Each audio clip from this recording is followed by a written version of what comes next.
ہے؟ نبی کہہ رہے ہیں عبادت ہے، مولوی ڈنڈی مار رہا ہے کہ واقعاً عبادت نہیں تھی۔ اچھا اس کا سبب کیا ہے؟ اب انہوں نے علت میں یہ جو جملے لکھے ہیں، علت میں جو واقعہ لکھا میں نقل کر رہا ہوں، وہ کہتے ہیں اس کی وجہ یہ ہے، نبی نے اس لیے کہا کہ علی کا چہرہ دیکھنا عبادت، اس لیے نبی نے کہا وجہ یہ ہے کہ علی جب بھی اپنے گھر سے باہر نکلتے تھے اور لوگ علی کے چہرے کو دیکھتے تھے، علی کے چہرے کی زیارت کرتے تھے، تو جب پہلا آدمی علی کے چہرے کو دیکھتا تھا تو کہتا تھا لا الہ الا اللہ ما اکرم ھذا الفتى، لا الہ الا اللہ، یہ نوجوان کتنا کریم ہے۔ کہتے ہیں جب دوسرے آدمی کی نگاہ پڑی علی کے چہرے پر تو اس نے کہا لا الہ الا اللہ ما اعلم ھذا الفتى، لا الہ الا اللہ، یہ نوجوان کتنا عالم ہے۔ کہا تیسرے آدمی کی نگاہ پڑی، اس نے علی کا چہرہ دیکھا، کہا لا الہ الا اللہ ما اشتہ ھذا الفتى، لا الہ الا اللہ، یہ نوجوان کتنا بہادر ہے۔ کہتے ہیں چوتھے آدمی نے دیکھا علی کا چہرہ دیکھ کر کہا لا الہ الا اللہ ما اسقى ھذا الفتى، لا الہ الا اللہ، یہ نوجوان کتنا سخی ہے۔ ارے چار فضیلت بیان کی، پہلے نے دیکھا کہ علی کتنے کریم ہے، دوسرے نے دیکھا کہ علی کتنے عالم ہے، تیسرے نے دیکھا کہ علی کتنے بہادر ہے، چوتھے نے دیکھا کہ علی کتنا سخی ہے۔ اب دیکھا علی کی عظمت کا معجزہ، ارے مولوی گیا تھا ایک عظمت چھپانے، چار اپنے قلم سے چار اپنے قلم سے لکھ دی، اور کیا کہہ کر لکھا کہ جس نے بھی علی کا چہرہ دیکھا، پہلے نے دیکھا کہا لا الہ الا اللہ، دوسرے نے دیکھا کہا لا الہ الا اللہ، تیسرے نے دیکھا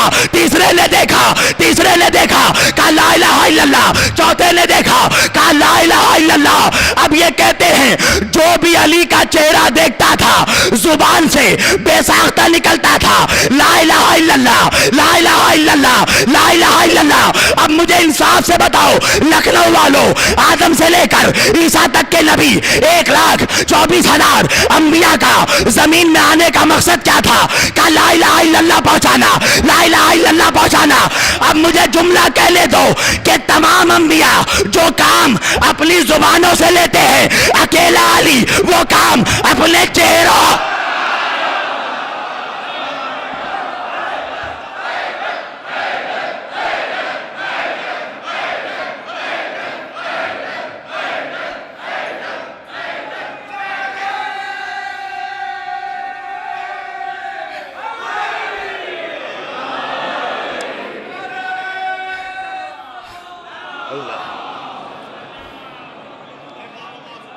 دیکھیں آج کچھ فرمائشیں بھی ہیں، لوگوں کی خواہش ہے کہ آج مولا عباس کی شجاعت بیان کی جائے۔ میں جس جگہ میں دیکھوں گا کہ واقعاً یہ مجمع تیار ہے عباس کو سننے کے لیے، وہیں سے میں شروع کروں گا، اس لیے کہ عباس کمزوروں کا غازی نہیں ہے۔ میں جہاں دیکھوں گا مجمع جا گیا وہیں سے انشاءاللہ۔ صفین کی فرمائش ہے، زیادہ دیر نہیں پڑھوں گا، تھوڑی دیر پڑھوں گا، مگر انشاءاللہ جس کے رگوں میں عباس کی وفاداری شامل ہے وہ ضرور بولے گا۔ اب دیکھو علی کا کمال، اللہ اکبر۔ مسلمان بدنصیب تبھی سے ہوا جب علی کی چوکھٹ کو چھوڑ دیا، اس لیے کہ علی تو علی ہے، علی تو علی ہے نا، علی کے سامنے کسی کی کوئی ہستی نہیں رہتی۔ مجھ سے کہا جاتا ماں ان کے بارے میں پڑھیے، ان کے بارے میں نے کہا میری جان جب تو علی کے بارے میں پڑھے گا نا تو اچھے اچھے بونے ہو جاتے ہیں۔ چلیے ایک واقعہ یاد آ گیا، میرے مولا نے ایک شخص سے، ایک زمیندار تھا، اس سے زمین کا سودا کیا۔ میری نوجوانوں ادھر ادھر نہیں، میری طرف دیکھو، ابھی یہاں سب سے خوبصورت میں ہوں، ہاں سارے خوبصورت چہرے والے بیٹھے ہیں فرش عزا پہ، وجہ ہے نا علی پھٹکار زدہ چہرے والوں کا امام نہیں ہے۔ نبی نے فرمایا اے علی تو روشن چہرے والوں کا امام ہے، تو یاد رکھنا علی کی دشمنی سے دو چیزیں خراب ہوتی ہیں، پہلے چہرہ خراب ہوتا ہے پھر شجرہ خراب۔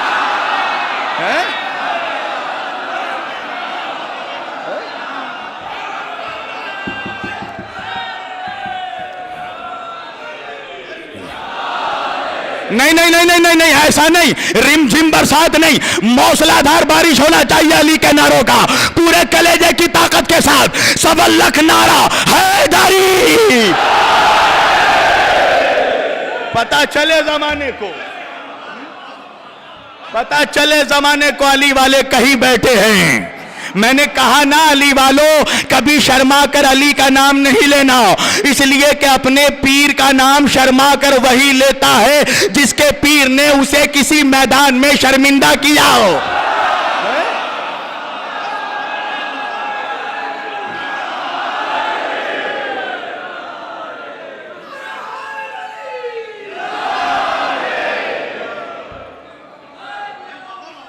لبیک ماشاءاللہ، لبیک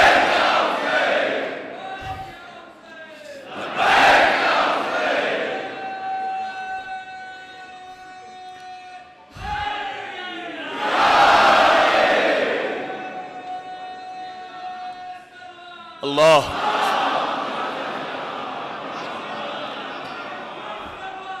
زمیندار سے سودا کیا۔ اچھا دیکھو، میں باہر والوں کو کبھی نہیں کہتا کہ اندر آ جاؤ، میرا بھی اپنا ایک مزاج ہے، کبھی نہیں کہتا، وجہ ہے اس لیے کہ فرشتے رحمتیں لے کر کے اس کے گھر نہیں آئے۔ لکھنؤ کا مجمع ہے، لکھنؤ کے مزاج کا شعر پڑھ رہا ہوں۔ دیکھو میری کوشش یہ رہتی ہے کہ لکھنؤ کا جو روایتی انداز ہے عزاداری کا، میں اسی سسٹم کو لے کر چلوں، لہذا آپ کے ذوق سماعت کو نظر رکھ کر بولتا ہوں۔ فرشتے رحمتیں لے کر کے ان کے گھر نہیں آئے کہ جن کی آنکھوں میں اشک غم سرور نہیں آئے۔ توجہ توجہ، میں کبھی نہیں کہتا باہر والے اندر آ جاؤ، اس لیے کہ فرشتے رحمتیں لے کر کے ان کے گھر نہیں آئے کہ جن کی آنکھوں میں اشک غم سرور نہیں آئے، اور نہیں لکھا تھا تقدیروں میں جن کے خلد میں جانا، عزا خانوں سے گزرے وہ مگر اندر۔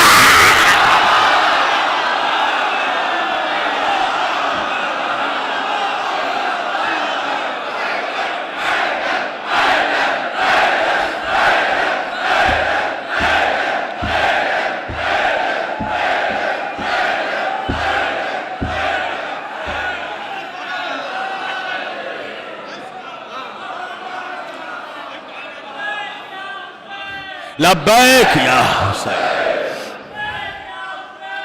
لبیک یا حسین،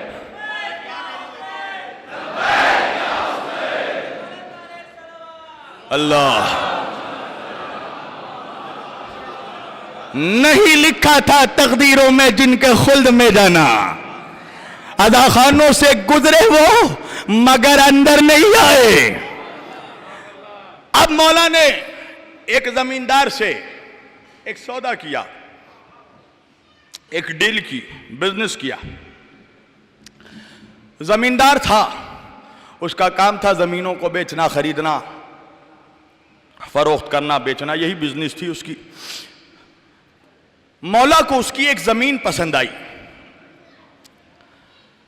مولا نے اس سے ایگریمنٹ کیا، معاہدہ ہوا، سودا طے پا گیا، زمین کی قیمت بھی طے پا گئی۔ جب سب کچھ ڈیلنگ ہو گئی تو آخر میں مولا نے کہا کہ میں رقم کل صبح آ کر ادا کر دوں گا۔ کاغذات تیار ہو گئے، معاہدہ ہو گیا، ایگریمنٹ ہو گیا، سب کچھ ہو گیا۔ مولا نے کہا بس صبح میں آ کر پیمنٹ کر دوں گا، رقم دے دوں گا۔ یہ کہہ کر میرے مولا چلے گئے۔ اب وہ جو تھا، وہ شخص، وہ زمیندار جو تھا، وہ تھا ستارہ پرست۔ توجہ ہے نا، آپ کے ملک میں ان باتوں کو سمجھنا مشکل نہیں ہے۔ ستارہ پرست تھا۔ اب جیسے ہی مولا رخصت ہوئے، ایک مرتبہ وہ ایک بہت بڑے نجومی کے پاس گیا، معلوم کرنے کے لیے کہ میں نے علی سے جو سودا کیا ہے، جو ایگریمنٹ کیا ہے، اس میں مجھے پروفٹ ہے یا لاس ہے، فائدہ ہے یا نقصان ہے۔ اب وہ گیا نجومی کے پاس، جا کر کہا دیکھو میرا علی سے ایک زمین کا معاملہ طے پایا ہے، ایگریمنٹ ہو چکا ہے، رقم کی بھی بات چیت کمپلیٹ ہو چکی ہے۔